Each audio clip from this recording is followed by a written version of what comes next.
في حياتنا كل يوم بنقابل مشاكل، كلام يضايقنا، خلافات مع ناس بنحبهم، مواقف بتحسسنا إننا تقال من جوه. بس الحقيقة المهمة اللي لازم نفهمها هي مش كل حاجة بتحصل تستاهل إنها تكسرك. أول حاجة لازم نعرفها إن المشاكل جزء طبيعي من الحياة، مش دليل إننا فشلنا، ومش علامة إننا ضعاف.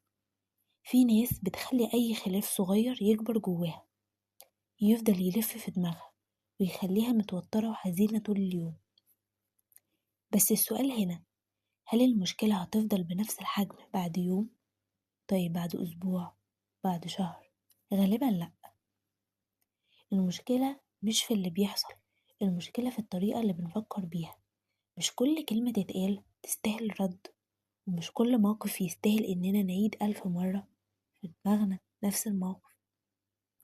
في حاجات لازم نتعلم نسيبها تعدي، مش لأننا ضعاف، لكن لأننا أقوى من إننا نفضل متعلقين بالحاجات دي. حاول دايما تفصل بين الحدث ومشاعرك، يعني اللي حصل ده موقف مش تعريف ليك، اللي اتقال ده رأي مش حقيقة عنك.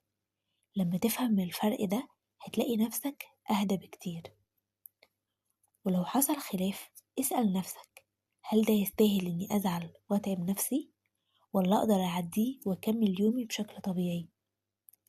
مش كل حاجة محتاجة رد فعل قوي، في حاجات القوة فيها إنك تتجاهلها وتعدي. وفي النهاية خلي بالك إن راحة بالك أهم من أي نقاش، وأهم من أي خلاف. اختار دايما إنك تحافظ على نفسك، مش كل معركة تستاهل إنك تدخلها، لأن في الآخر أنت أهم من أي مشكلة.